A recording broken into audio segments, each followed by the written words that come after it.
Nah, baik ibu-ibu dan bapak-bapak, jadi setelah kita tadi mengulas materi atau topik tentang identifikasi usaha di sekitar tempat tinggal bapak ibu sekalian ya, ini selanjutnya adalah mengembangkan dan menilai kelayakan usaha.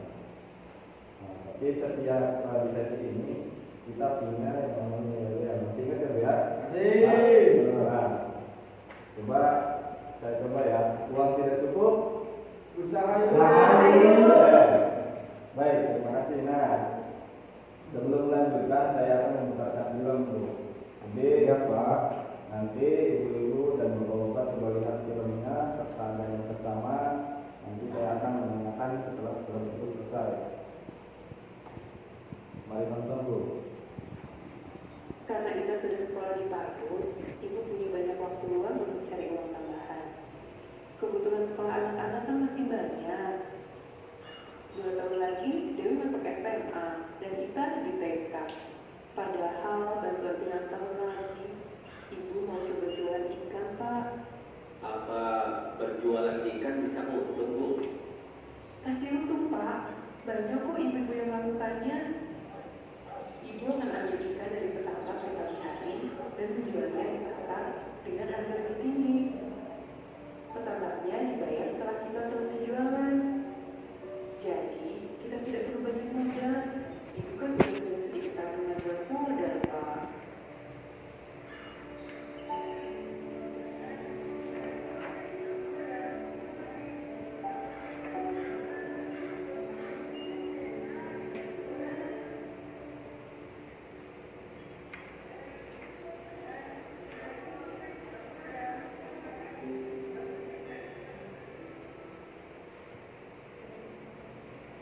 Saya bayar ikan yang laku saja ya Pak, saya belum beli modal nih. Wah, tidak bisa, Bu. Berapa yang Ibu ambil tadi pagi? Ya segitu Ibu yang harus bayar sekarang.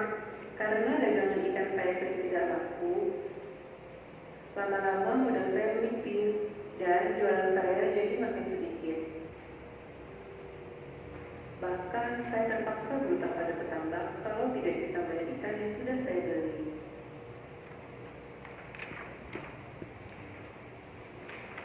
Oke, jadi itu yang dia filmnya.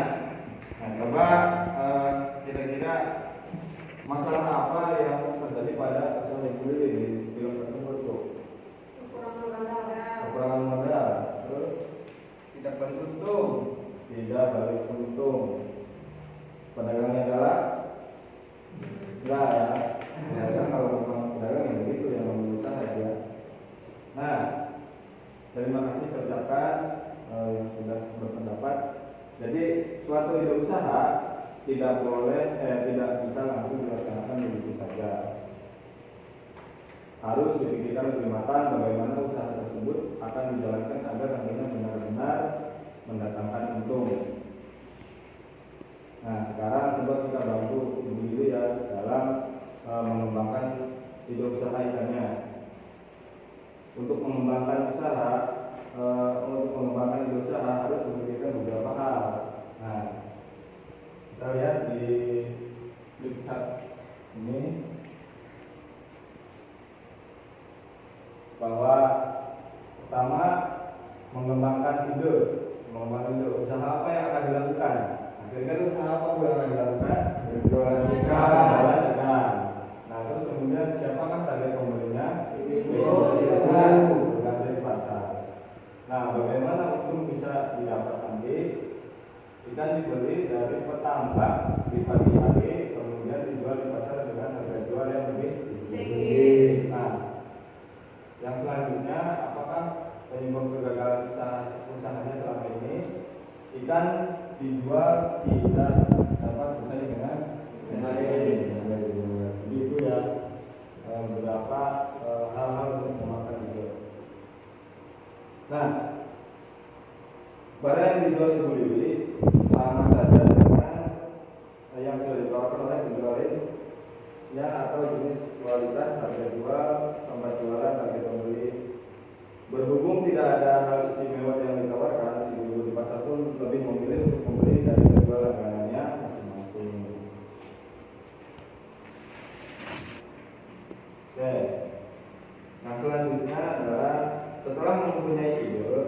setelah kita mempunyai ide usaha, ya, kumpulkan informasi sebanyak-banyaknya seputar ide itu agar kita bisa mengembangkan ide usaha tersebut serta menilai apakah ide itu dapat dilaksanakan atau tidak. Kemudian kita mungkin sudah tahu beberapa hal, tetapi bisa dicari tahu lebih jauh dengan datang ke pasar, bertanya pada orang, atau mendengar berita dari televisi, radio, dan lainnya. Nah, untuk mengetahui itu, coba ibu-ibu dan bapak-bapak sekalian dibuka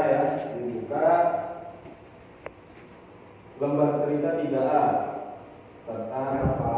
Tentang mengumpulkan informasi. Nanti saya meminta yang tadi sudah dibagi kelompoknya, yaitu 4 kelompok untuk membacakan setiap paragrafnya. Oke. Kelompok pertama ya. Tadi kelompok pertama siapa Bu? Bapak? Saya Pak. Ya. Kelompok pertama dibacakan.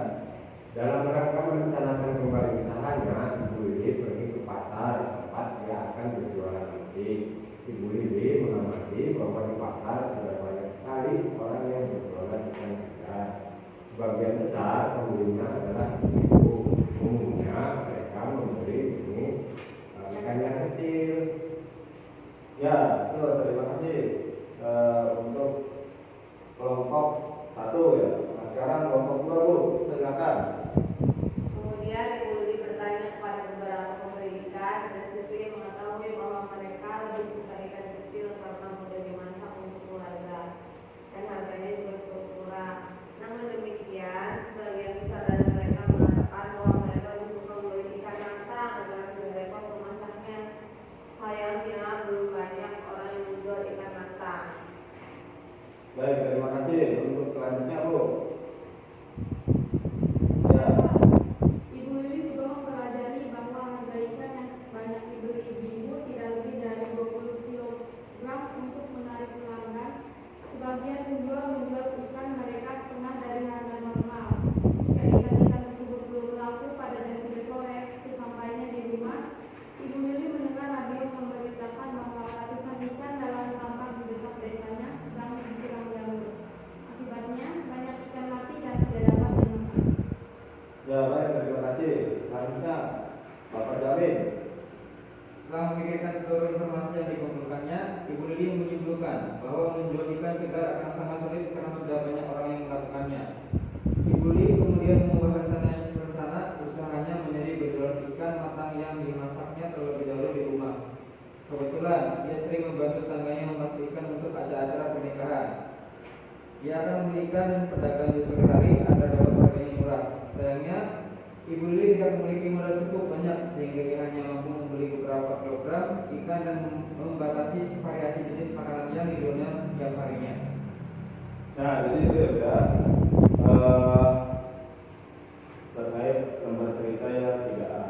Nah, informasi yang dikumpulkan oleh Bu Lili ini sangat berguna, Bapak Ibu sekalian, sangat berguna untuk mengembangkan ide usahanya. Nah, setelah kita mengetahui beberapa informasi yang digali langsung ke tempatnya, itu akan mengetahui yang mendukung usahanya itu seperti apa dan yang menghambatnya itu seperti apa. Nah, seperti pada gambar yang akan saya coba jelaskan. Nah, jadi ada kekuatan dan ada peluang. Kemudian di sini ada yang mendukung usaha itu ya, yang mendukung usaha itu adalah kekuatan. Nah, apa saja kelebihan usaha kita dibanding usaha lain yang ini? Yang pertama adalah memiliki keterampilan untuk memasak ikan. Yang kedua, bisa menjual dengan harga murah karena ikan yang dibeli pada sore hari cukup murah. Benar ya Bu ya? Iya Pak. Nah, yang kedua peluang apa saja yang ada di luar usaha kita namun dapat memberikan pengaruh positif. Belum banyak yang menjual ikan matang. Benar apa salah Bu? Benar ya? Betul. Ya, sesuai informasi yang tadi Bapak Ibu sekalian mengatakan. Nah, ada juga yang menghambatnya Bapak Ibu sekalian, yaitu kelemahan. sebuah kelemahan yang mengakibatkan apa saja kekurangan usaha kita dibanding usaha lain yang sebelumnya. Jadi tidak banyak variasi makanan yang dijual. Itu di paragraf ke-3 ya. Nah, ancaman apa saja yang ada di luar usaha kita namun dapat memberikan pengaruh negatif. Yang pertama adalah ketersediaan ikan dibatasi karena jamur yang menyerang. Tadi ya ada cerita ya yang di radio itu. Nah, harga ikan meningkat karena ketersediaan terbatas selama ikan terkena jamur. Nah, jadi itu kelemahan dan faktor pendukung usaha dan faktor penghambat usaha. Di mana pendukung itu ada kekuatan dan ada peluang, kemudian yang menghambat itu ada kelemahan dan ada ancaman. Nah, langkah penting selanjutnya adalah memikirkan cara untuk mengatasi kelemahan dan ancaman yang ada. Sebagai contoh,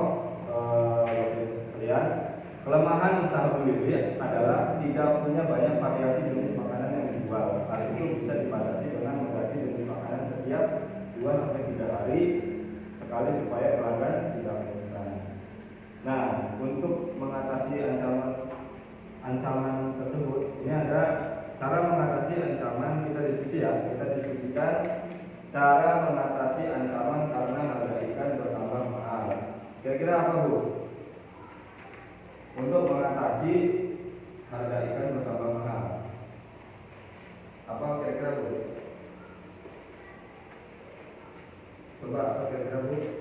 Pak Bapak Jamil,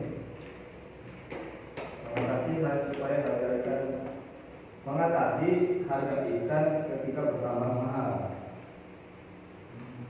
Mencari alternatif usaha lain, Pak. Mencari alternatif usaha lain. Ya, mengganti ikan yang lebih kecil, atau mengganti jenis ikannya, ya itu bisa. Terus ada lagi? Ada lagi tidak? Oke, ini tidak. Kalau tidak ada lagi, yang pertama adalah mengganti jenis ikan. Yang tadinya ikan mas mungkin bisa dari budaya atau apa gitu. Yang tadinya ukurannya 1 kilo, kemudian 5 kilo supaya kita lebih banyak dan pembeli itu lebih tertarik, bukan? Nah, setelah kita menilai kelayakan usaha, maka kita perlu tahu apakah usaha itu dapat memberikan keuntungan atau tidak. Ya.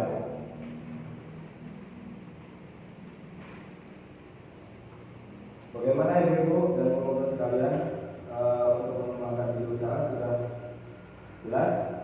Jelas. Kalau sudah jelas, jadi selanjutnya adalah bagaimana merancang keuangan. Nah, itu akan dibahas setelah materi ini. Lalu terima kasih. Nanti kita lanjut untuk materi terkait masalah rencana keuangan. Nah, sebelum itu ya dari Ibu tadi uang tidak cukup, usaha